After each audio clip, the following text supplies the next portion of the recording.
Anthropic ಕಂಪನಿಯ ಕ್ಲಾಡ್ನಂತಹ AI ಟೂಲ್ಗಳು ತಮ್ಮ ಉತ್ತರಾಧಿಕಾರಿಗಳನ್ನು ತಾವೇ ಸೃಷ್ಟಿಸಿಕೊಳ್ಳುವ ಸಾಮರ್ಥ್ಯವನ್ನು ಪಡೆದಿವೆ. ಈ ಸ್ವಸುಧಾರಣಾ ತಂತ್ರಜ್ಞಾನವು ಮಾನವನ ಉದ್ಯೋಗಗಳಿಗೆ ಕುತ್ತು ತರಬಹುದೆಂಬ ಆತಂಕವನ್ನು ಹುಟ್ಟುಹಾಕಿದ್ದು ಎಐ ಬೆಳವಣಿಗೆಗೆ ತಾತ್ಕಾಲಿಕ ತಡೆ ಹಾಕುವ ಬಗ್ಗೆ ಚರ್ಚೆಗಳು ನಡೆಯುತ್ತಿವೆ. ಕೃತಕ ಬುದ್ಧಿಮತ್ತೆ ಅಥವಾ ಎಐ ಟೂಲ್ಗಳು ಸ್ವಸುಧಾರಣೆಯನ್ನು ಕಲಿತು ಬಿಟ್ಟರೆ ಅದರಿಂದ ಮಾನವರ ಕೆಲಸಕ್ಕೆ ಕುತ್ತು ಬರಬಹುದು ಎನ್ನುವ ಗಂಭೀರ ಆತಂಕ ಎದುರಾಗಿದೆ. ಮಾನವರ ಕೆಲಸಕ್ಕೆ ಕುತ್ತು ತರುವುದು ತಪ್ಪಿದ್ದಲ್ಲ ಅಂತ ಕ್ಲಾಡ್ನಂತಹ ಚಾಣಾಕ್ಷ ಎಐಗಳನ್ನು ಅಭಿವೃದ್ಧಿಪಡಿಸಿರುವ ಆಂಥ್ರೋಪಿಕ್ ಕಂಪನಿ ಎಚ್ಚರಿಕೆಯನ್ನು ನೀಡಿದೆ.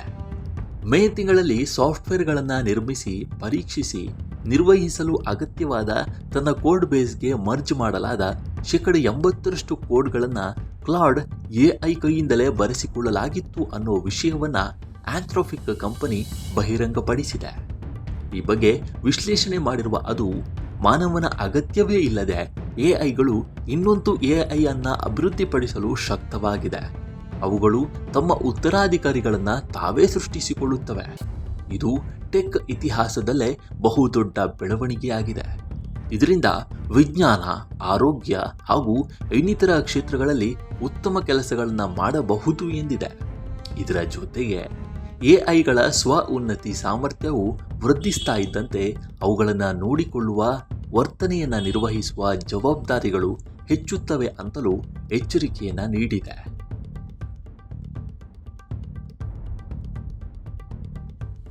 ಅತ್ಯಾಧುನಿಕ ಎಐ ಬೆಳವಣಿಗೆಗೆ ತಾತ್ಕಾಲಿಕವಾಗಿ ಆದರೂ ತಡೆ ಒಡ್ಡೋದು ಅಗತ್ಯ ಅಂತ ಅಭಿಪ್ರಾಯಪಟ್ಟಿರುವ ಆಂಥ್ರೋಪಿಕ್ ಕಂಪನಿ ಹೀಗೆಂದು ಎಲ್ಲ ಎಐಗಳ ಕಂಪನಿಗಳ ಸ್ಥಾಪಕರ ಮನವೊಲಿಸೋದು ಕಷ್ಟ.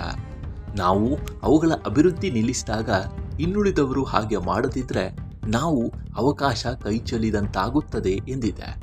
ಆದರೂ ಮುಂಬರುವ ತಿಂಗಳುಗಳಲ್ಲಿ ಎಐ ಬೆಳವಣಿಗೆಗೆ ಕಡಿವಾಣ ಹಾಕುವ ಹಾಗೂ ಅದನ್ನು ನಿಯಂತ್ರಣದಲ್ಲಿ ಇಟ್ಟುಕೊಳ್ಳಬೇಕು ಎಂಬ ನಿಟ್ಟಿನಲ್ಲಿ ಸಭೆಗಳನ್ನು ನಡೆಸುವ ಉದ್ದೇಶವನ್ನು ಆಂಥ್ರೋಪಿಕ್ ಕಂಪನಿ ಹೊಂದಿದೆ.